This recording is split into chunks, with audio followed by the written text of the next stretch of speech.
दरवाजा जो कभी बंद नहीं होता।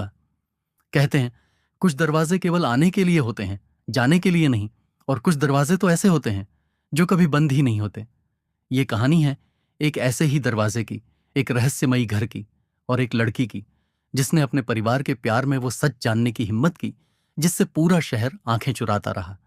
उत्तराखंड के एक शांत पहाड़ी कस्बे भानपुर में एक पुराना टूटा फूटा घर था, जिसे लोग वो मकान कहकर ही पहचानते थे। लोग कहते थे उस घर का दरवाजा कभी बंद नहीं होता। कई सालों से हर कोई उसे खुला ही देखता था, धूल से भरा, चरमराता, मगर कभी बंद नहीं। जो भी उस दरवाजे को बंद करने गया वापस कभी लौट कर नहीं आया। लोग डरते थे, बच्चे उसे देखकर रास्ता बदल लेते और बड़ों ने तो उसका नाम तक लेना छोड़ दिया था।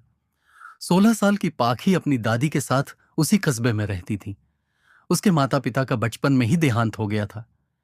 दादी उसकी दुनिया थी, कहानियां सुनाने वाली, हर डर से बचाने वाली। एक दिन दादी सब्जी लेने गईं, मगर वापस नहीं आईं। 3 दिन बीत गए। पुलिस, पड़ोसी, रिश्तेदार सब ढूंढ चुके थे, मगर कोई सुराग नहीं मिला। अचानक एक शाम पाखी के घर के दरवाजे पर एक पुराना लाल लिफाफा पड़ा मिला, जिस पर बस इतना लिखा था, अगर ढूंढ सकती हो तो दरवाजे को देखो। पाखी को एक ही बात समझ आई, वो दरवाजा जिसके बारे में दादी हमेशा कहा करती थी, बेटी कुछ दरवाजे झांकने के लिए नहीं होते। पाखी ने अपने 2 सबसे भरोसेमंद लोगों को साथ लिया, उसकी सबसे अच्छी दोस्त मान्या और 11 साल का छोटा भाई ईशान। अगली सुबह तीनों निकल पड़े उस मकान की ओर। वो घर बाहर से भले टूटा हुआ था, लेकिन जैसे ही वो अंदर गए, एक अजीब ठंडक उनके शरीर में उतर गई। हर कोना सिसकता सा लगता था। घर का वो मुख्य दरवाजा जो बाहर से खुला था, अब अंदर से भी खुला था। पाखी जैसे ही उस दरवाजे को बंद करने गई, एक झटका लगा और चारों तरफ अंधेरा छा गया। जब रोशनी लौटी तो वो सब किसी और समय में थे। सड़कें मिट्टी की थीं, लोग पुराने कपड़ों में और हवाओं में अजीब सी गंध थी। हां, वो अतीत में आ चुके थे। 1943 ब्रिटिश काल। उन्हें वहां एक अजीब सा आदमी मिला, जिसकी आंखें सफेद थीं और जो कहता था, तुम उस दरवाजे को छूकर यहां आए हो, अब सिर्फ समय ही तुम्हारा न्याय करेगा। पाखी को पता चला, हर उस इंसान को जिसने दरवाजा बंद करने की कोशिश की, समय ने निगल लिया। वो लोग दरवाजे के कैदी बन गए। उनकी आत्माएं आज भी मकान में भटक रही हैं।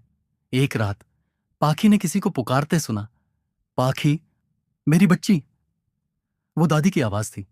पाखी दौड़ी और एक पुराने कमरे में उसे दादी की आत्मा मिली, कमजोर, थकी हुई, मगर जिंदा नहीं। दादी ने बताया, मैंने दरवाजा बंद करने की कोशिश की थी ताकि तुम्हें यह रास्ता ना मिले, मगर अब तुम आ चुकी हो, लौटना मुश्किल होगा।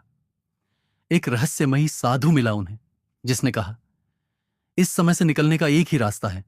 3 दरवाजे, 3 सवाल, एक भी गलत तो तुम यहीं के हो जाओगे। पहला दरवाजा, सच क्या है? दूसरा, तुम कौन हो? तीसरा, क्या खोने को तैयार हो? जब तीसरे दरवाजे पर पहुंचे तो एक आत्मा बोली, यहां से कोई अकेले नहीं जा सकता, किसी एक को यहीं रुकना होगा।